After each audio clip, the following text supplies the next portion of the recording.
Here we are, less than 1 week away from Election Day 2025, and I'm bringing to you another episode of Olmsted Overheard, the place for real conversations about what's happening in and around Olmsted Falls, Ohio. I'm your host, Mark McCausland. In the continued lead-up to local elections, I am bringing you another full interview with a candidate for local office. This time, we're turning our attention to another part of our community that shapes so much of daily life here, our schools. My guest is Patrick Antos, a candidate for the Olmsted Falls City Schools Board of Education, the school board. In our conversation, we talk about why he decided to run, what he sees as the biggest strengths of the district, and the broader state of public education. We also spend some time unpacking the finances of it all, tax dollars. Patrick and I talked about a lot, so bear in mind a couple of sections have been edited for time and to keep topics together. You may hear a little transition sound in these sections. So, whether you're a parent, a voter, or just someone who cares about the future of our schools, this episode offers a thoughtful look at the issues and the people shaping education right here at home. Let's get into it. This is Olmsted Overheard.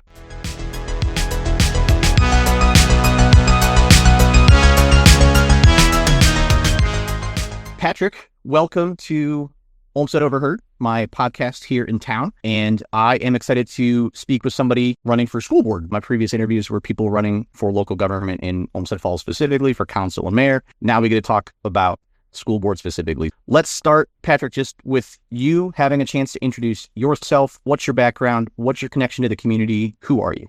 Sure. No, thanks for having me, Mark. My name is Patrick Antos. I am a 45-year-old single dad with a 17-year-old daughter that's in the school system. And my background has been in education, curriculum development, workforce development for the past 15 or so years. And I've been actually in Olmsted Falls now since 2007, 2008. So I've been here for quite a while. Actually grew up in Parma first when I graduated high school, ended up going to Cleveland State and then getting my undergrad there in journalism and promotional communication. But I ended up going down the route of working with Greater Cleveland Partnership, which is GCP here in Cuyahoga County, as someone in talent services. So my job was to help either folks either out of jobs or folks looking to change careers, help them find what they want to do and put them into programs that were either grant funded or federally funded to get them down a path they really wanted to go. I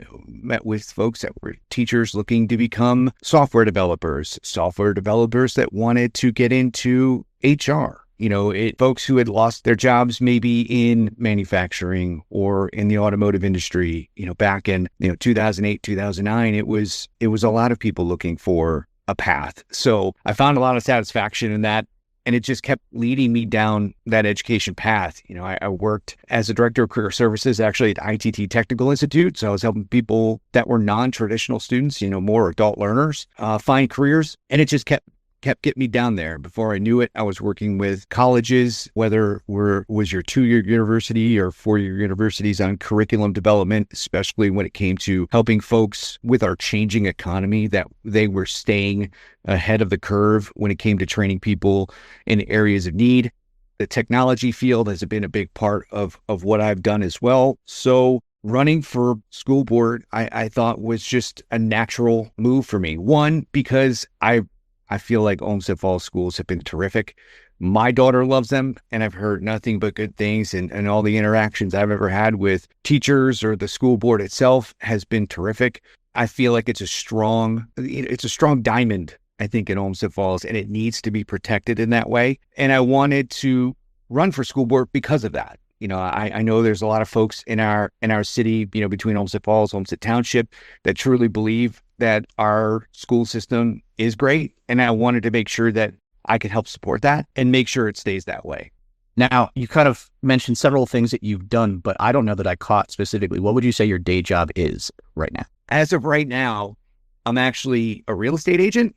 Okay. And I'm working as a workforce consultant. I am working on 2 projects currently. One is with Lorain County Community College, Stark State, Lakeland Community College, Tri-C, and it's based around technology. So helping to find folks jobs, whether it be in software development. I'm actually working with employers right now to develop programs to help support those people. So whether they're a new person graduating college or there's somebody that's an adult looking to change careers into technology, I am working on a project around that, and also supporting a project working with a consultancy firm that is developing ad hoc programs around helping to support the employer and education community in ongoing efforts, meaning as our economy changes, as employers either add new services or are looking for specific needs, I'm helping to build programs to support that. So whether it's recruiting new talent, whether it's putting together entire training departments, right, to help support their own people. If they're not able to retain folks at their organization, how can we make sure that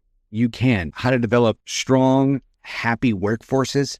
I think employers in Northeast Ohio just don't see the actual benefit in how they can put time and effort into training and development and see the production results and see the retention results. Like happy people, happy employees make for a much better work environment and better production and better sales through any economy, by the way.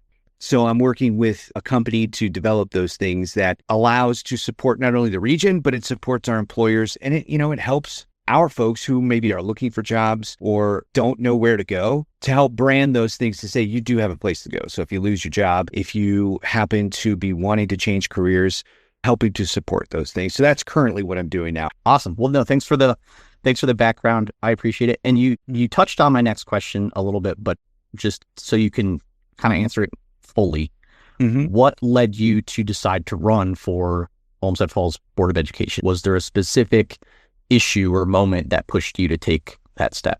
It's a really great question. I think actually, being that I've worked in education for as long as I have, I've just seen what has been going on at the state level and the federal level when it comes to public education.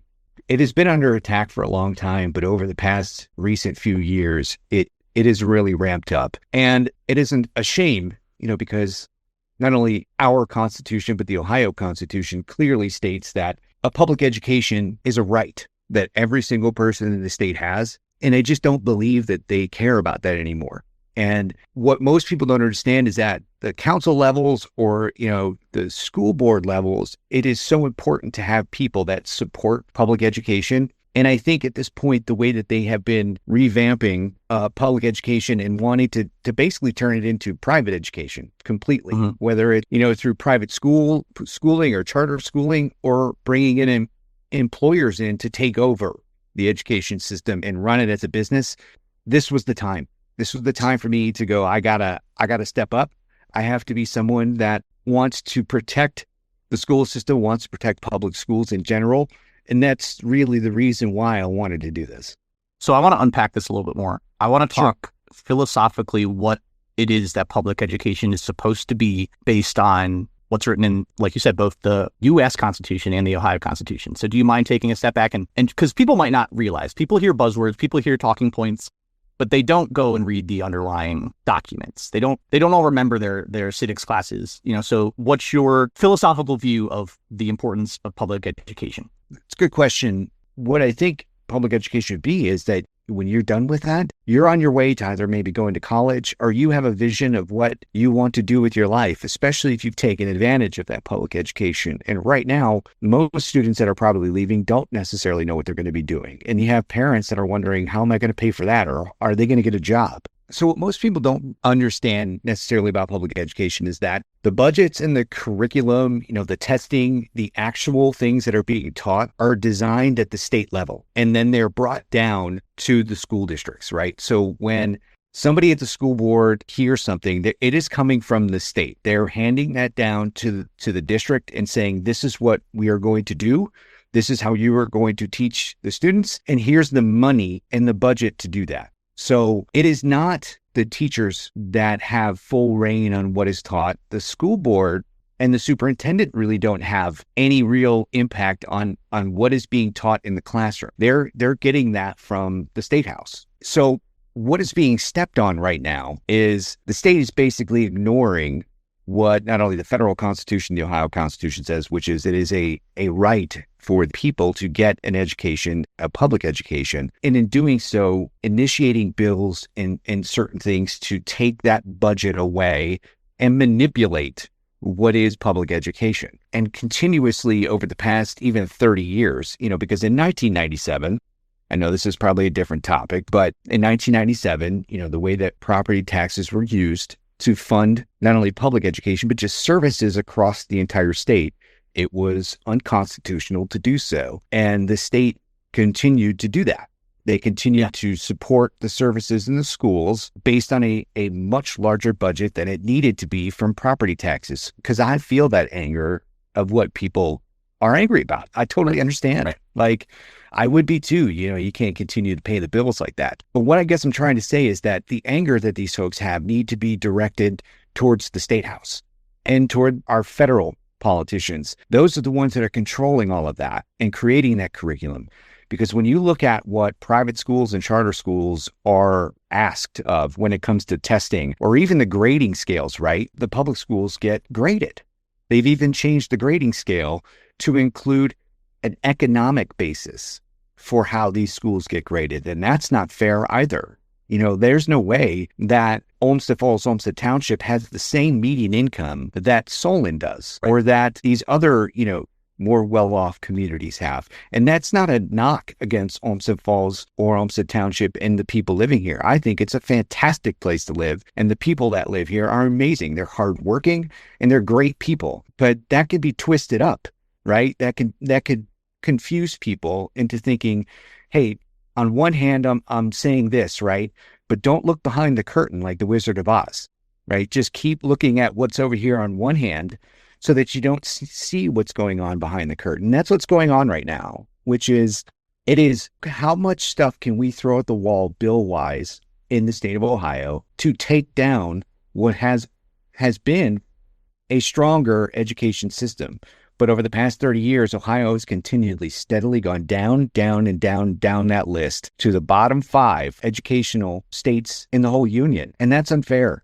It's unfair to your students that are already there, your kids that are in the school system now, or any school system that is a public school system, and the money that they continue to take away and then blame. That's the fun part. The blame game goes down to the school boards and the teachers. It's their fault. They're the ones that aren't doing their best job, which is false. Because I know with slimmer budgets that Olmsted Falls school system has continued to have to make very, very difficult decisions on, do we have an art program this year? Do we have those counselors? Do we have those advisors? Do we still have Polaris programs? Do we still have sports? Those are really, really difficult decisions. And by the way, still pay our teachers a salary that they deserve in order to teach those students as best as they possibly can. So if there's so much of this that is dictated at the state level, what can a school board do to, for lack of a better term, fight back? I think that what is currently going on is that there are a group of superintendents and school boards that have started to come together and build a union together about pushing back against what is going on and also putting the facts out there of what is really happening, right? So I know that Jim Lloyd he's been very good about producing information out, whether it's on social media, whether it's on the school board's website, to show financial information, right? Like, what is happening? What are we spending money on? Where did it come from? We'll get to the levies at some point, but what money's being used from the last levy that took place, and making sure that the people in the community know that this is where it's going, right? And what our budget was 4 years ago versus now. All of those things are important to see. And I think with the group of folks that are working to push back against what is happening here in the state, I think the teachers union is also doing a very good job. And there's other partners, there's, chambers of commerce that are helping out. There's folks within different nonprofit organizations pushing back. And I think it's a collective. And even as a school board, we need to continue to push that. Right? We need to continue to stand out. We need to continue to go down to the state house. We need to continue to have people actually who maybe have students in the school district now or any school districts start writing to your reps, start pushing back to those senators, start telling them this is wrong. Because when you've seen things that have failed at the state level, it is because there is pressure and the pressure works, especially at the state and local level.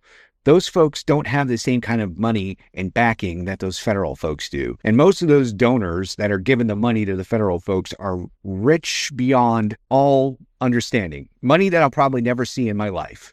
But at the state and the local level, that is different. They don't have unlimited budgets. They don't have, 15 lawyers on their team. So when they get large groups of folks and they have multiple school systems and school districts working together against them, they will push that aside.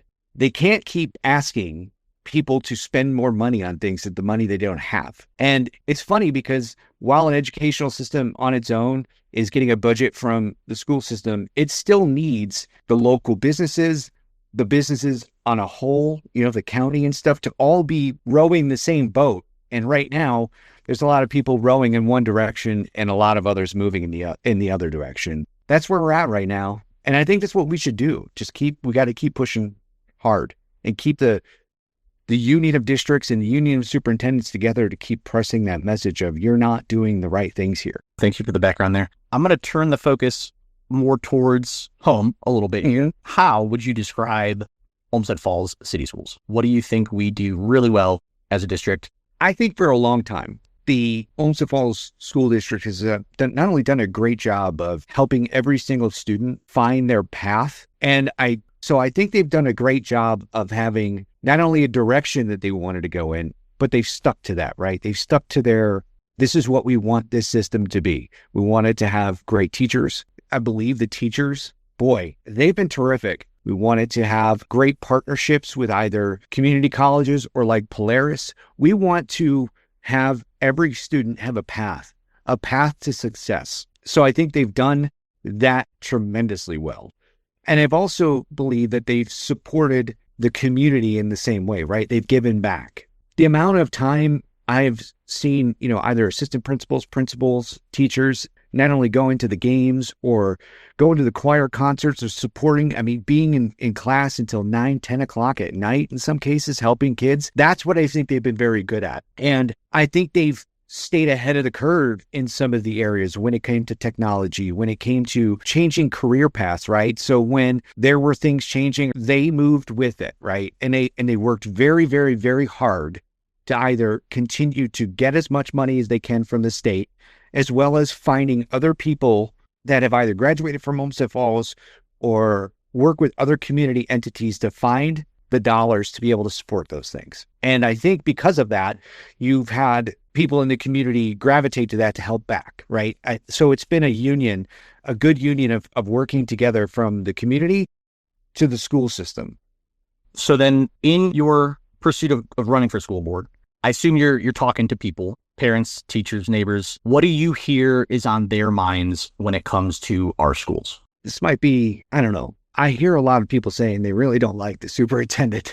So while our superintendent creates a mission statement, the school board is there to help make sure that either happens, and if it doesn't, we need to push back against that. So I don't care how great things may have been.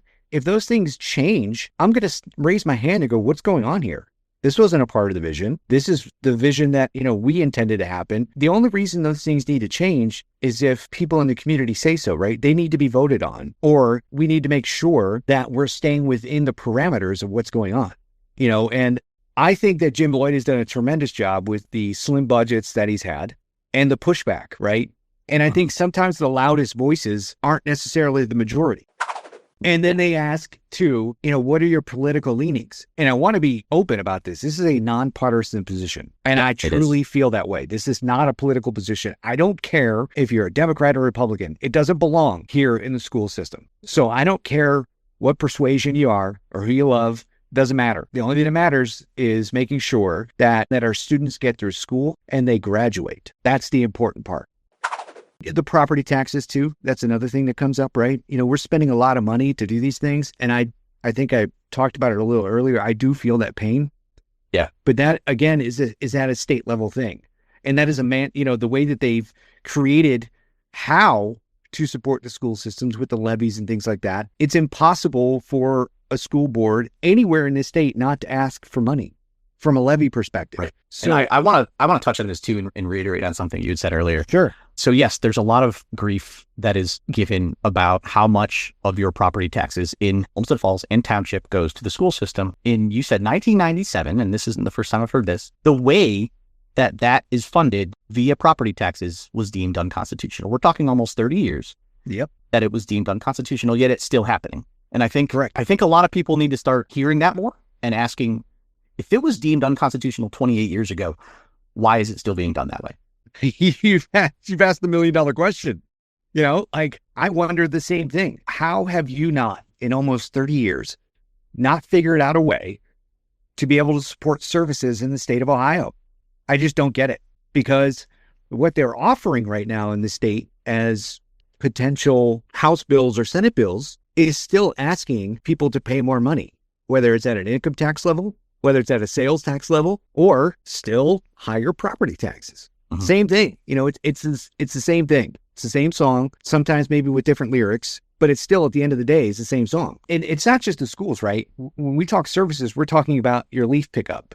We're talking about your snow plowing. We're talking about your fire departments. We're talking about your police departments. We're talking about all of the services. Yep. Are basically being covered by a large majority on property taxes. Yep. And those are only changed with the levies, right? Well, exactly.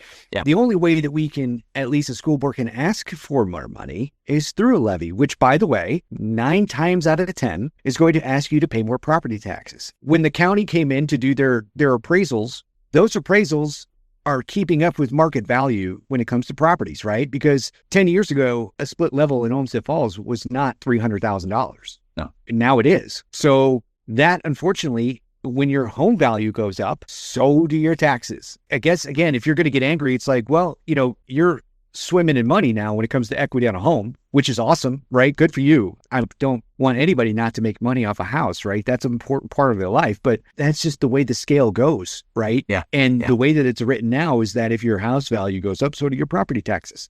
Whether or not your income's gone up. 100%, right? So whether you're making $50,000 or $60,000 a year consistently, unfortunately, you can't afford that now. Now, all of a sudden, your taxes go from maybe $3,000 a year to $6,000. And this is where the phrase "you were taxed out of your home" comes into play. 100%. It still comes back to the school system, right? They all work together. It's all uniquely tied together. How economy, jobs, taxes, things like that, and how much money you're making and what you're paying, and then how we support the school system. And I agree with everybody. I do not believe that we should be supporting our public education with this amount of property taxes or this amount of money coming out of everybody's pocket. Should never be that way. I want to say to people right now, why don't you ask the state to take that $2 billion they pulled out to put towards charter schools and private schools and give it back to the public schools like they said they would? We wouldn't have this issue if that's the case. Right. Nobody would be putting any levies on ballots for you to go for, because $2 billion is a lot of money. Yeah, more than I'll ever see. Me too. All right. What do you see as the biggest strengths of the Olmsted Falls School District when it comes to curriculum? I think they do an excellent job of being able to support every single student that comes into that school district. They go above and beyond on areas that most people don't think about, right? Like, it's not at top of mind, because when they think of curriculum, they think STEM, right? They think the sciences, the technology stuff, English, math, the typical things. And I believe they do an excellent job in those programs as well. But I think it's the ability to think outside the box in some of those things, like the connection with Polaris, right? So folks are looking to, get into manufacturing, get into nursing, get into veterinary work. My daughter is in pre-vet at Polaris. Tremendous connection there, right? And that allows many different schools to be able to give students a trade or a leg up to be able to find themselves where they want to go. And same thing for college counseling. The fact that, they're going to be doing practice SAT testing, that's a big deal. SATs are important. ACTs are important. So if they want to continue on to college, that they're prepared for it, right? And they have people that are uniquely qualified to be able to support those things. I think those are the biggest strengths that maybe some people don't see a lot, right? They see the sports and the success in those things, and those are important too, because I love football, I love basketball, I love all those things. But I think it's the things that people don't see a whole lot. The small stuff, right? I think that's what Olmsted Falls does the best, because they never want to see any student left behind. Is there anything else that you think does not get enough credit or attention? The folks at the office level, the folks that are behind the scenes, the receptionists, the people, the lunch ladies, the bus drivers, every now and again, if you have a chance, just say thank you, because they don't get paid a ton and it's a thankless job. Yeah. And I see that too. My son is 7. He's in 2nd grade. Oh, at wow. Falls Lennox. And I'll give a brief shout out. His bus driver is amazing. Miss Patty. Yes, bus drivers, yes. And I've come to find out she's not just a bus driver. She also helps out with lunches. She also goes on field trips and is a chaperone. She cares about my son more than I ever expected any bus driver to. So Miss Patty, if you're listening, here's a shout out. Great job of, man. Like they get these volunteers. I mean, to put their time in, whether they're retired or not, like that is a lot of work. Yeah. A lot. And it's a thankless job. And that's a lot of those things, even the teachers. I mean, the amount of effort that those teachers put in to wanting to see the success of every one of these students. I know that for a fact because I've watched, if my daughter has struggled and she's reached out for support, not only has she gotten it immediately, like it is 5 or 6 people. It's like a team, they have it dialed in and she's gotten that support and passed those courses or gotten what she's needed. So if you ask, they will give it. And even the safety part, it is a strange time in education where you see school shootings on television and they're awful. It's awful. We're numb to it at this point. I know, and it shouldn't be that way. It's so unfortunate that it is that way. But the thing to be able to have safety for students, I think Olmsted Falls has gone above and beyond to do that, to even run through the programs 4 or 5 times a year to make sure the kids know where to go, how to be safe, things like that. Those are the strengths, man. The things that people probably do not hear a lot about and don't see them that often.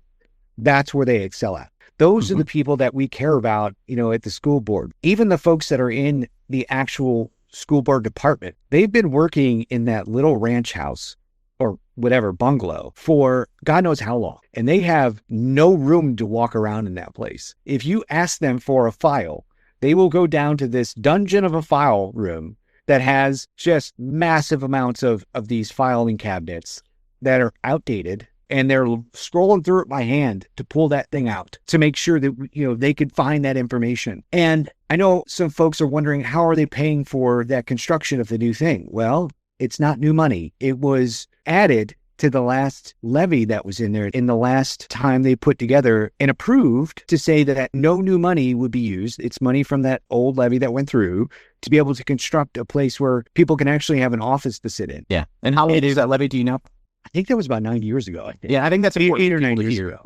That's almost a decade. Yeah. So to your point, it's not new money. I think more people need to hear that because everybody that I see online get up in arms about the new facility for the school board employees. And so I think it's worth, again, just reiterating that. I agree with you. It isn't new money. It was already built into that process. It's taken longer than I think the school board and the superintendent would like to get done, but it was important to make sure that they were going to remain on budget and in budget, right? Not asking for new money, not doing any of those things. So it took longer to get that vision to happen. I think that's an important statement to make, right? They didn't ask for new money, that we don't want to do those things. Like that is the last thing that we want to do. But at the same time, when you have 12 people working in a place that probably should only have 3 in it, like they are doing whatever they possibly can. But if you want to have a private meeting or, if say you are parents that need to go to the school board and talk to somebody there really isn't any space for you to do that in. They have to go inside the high school to make that happen. And even a school board meeting, they can't do that in that little house. So there's a lot of reasons why it's important to have that. It isn't just about, staying ahead of the curve or having a nice new facility just because, but it was important to make sure that it didn't use any new money and that it stayed within the parameters that the school board said it would. It's just taken a little longer, I think, than everybody wanted it to, but it is what it is. And they want to use that space eventually where that current location is for the school. It should be school space, whether it's parking, whether it's a new something for practice. I don't know what they're going to do with that. I have no idea yet. I'm not on the school board, so I don't know exactly what the continued vision is for that space once they move. All right, I'm going to start working us towards wrapping up here. If you imagine the best version of the school district, what does that look like that's different from today?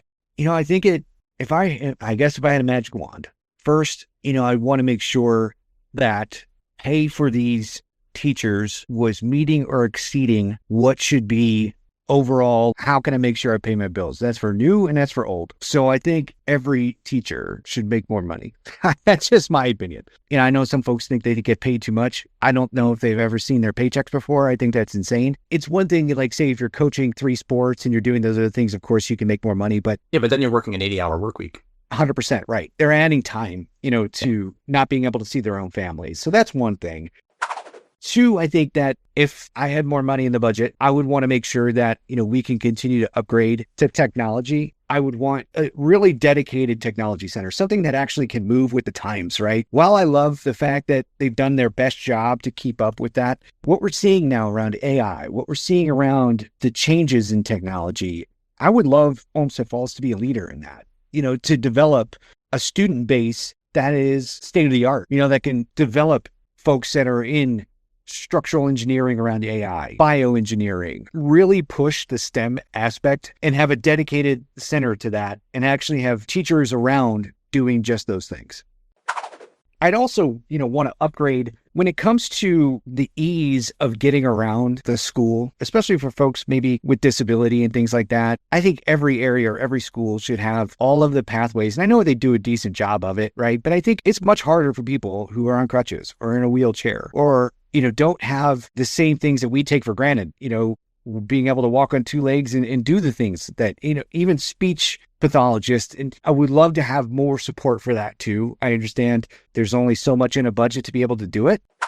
The other thing is too, I would want programs around engagement, because it is hard to pay attention in this day and age. You got social media, you got your phone, you have so many bells and whistles and things to take you away. So to be able to not only support that for students, but also to be able to support their minds, when it comes to, it's rough, man.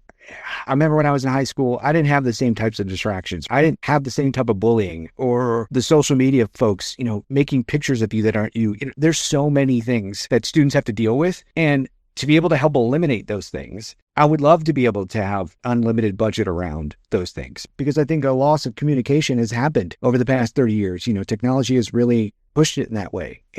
Most people text now, they don't talk to each other. And I think that's where those anger comes from. And I think that's where that, feeling lonely or unappreciated, and if somebody could just find what it is they really love, maybe it is the outdoors, maybe it is an activity, I don't know, a hobby, a different type of thing where they're able to work with others and get to know one another, maybe from another school district. That's why I think my daughter loves Polaris a lot, because she's now meeting new people from Fairview, from Berea Mid Park, from all these other schools, North Olmsted, whatever. And now she can see outside of what Olmsted Falls looks like and interacting with other people outside of the Olmsted Falls, Olmsted Township area. And I think that was one thing that I felt was great, because I never stayed in the Parma bubble. I loved traveling around and meeting new people. To be able to have more people to talk to and communicate with, and have programs dedicated to getting them maybe out of the classroom and being more involved with face-to-face communication, because I think it's important, because I don't want to lose any students ever, whether it's to dropping out, suicide, not having an outlet. That would be great. But again, I don't have a magic wand. Not yet, at least. So I hope that if, the state decides, hey, we're going to give you more money, that those are some areas that we'd be able to focus in.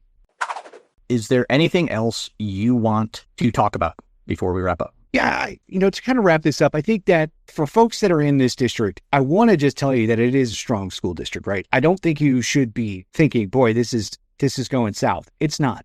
It is strong, and we have a lot of good people, not only currently on the school board, but also working towards, and especially the superintendent, working towards making sure it stays amazing, period. And I want to continue that, right? But if I were to say anything, and if you listen to this, or if you're angry about certain things, turn towards the state. I truly encourage you to look at some of those things, because that's really where it comes from. If you want curriculum change, talk to your local rep, your state rep, your federal rep about those things, because we agree with you. There are areas that we believe public education needs supported. And whether it's curriculum, whether it's safety, whether it's sports, arts, I don't care what it is. Push it towards the people that are helping to create or make those decisions. Because right now, I don't believe they have your best interests. And if it continues to stay this way, you may not have a public school district in the next 10 or 15 years. I can guarantee you that, because that's definitely the direction they want to go in. So I just hope that if you want a fighter or somebody that wants to be your voice, especially around those things, I'm your guy. So just vote for me in November, and I'll make sure that I will support those things, because I will. And if you have something on your mind, I'll bring it up at the school board or show up there, and I'll support you on it. Trust me on that, because I don't care about money. I certainly don't care about donors, and I don't want anything to do with them. So regardless of whether it's school board or at the state level, federal level, you have a partner, and I'll make sure that your voice will be heard. Patrick, thank you so much for the time. Thank you for meeting with me. It was a pleasure. No, it was great. I appreciate it, Mark. Thanks.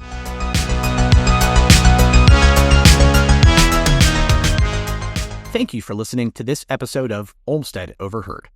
I hope you enjoyed my conversation with Patrick Antos, candidate for the Olmsted Falls Board of Education. If you found it helpful, please subscribe, share it with a neighbor, and help others stay informed about what's happening here in Olmsted Falls and Olmsted Township. Also, be sure to listen to the Olmsted Election Special episode to hear from several candidates in one place, and keep an eye out for another full interview with a candidate for Olmsted Falls City Council, all before Election Day. This is Mark McCausland, and this has been Olmsted Overheard.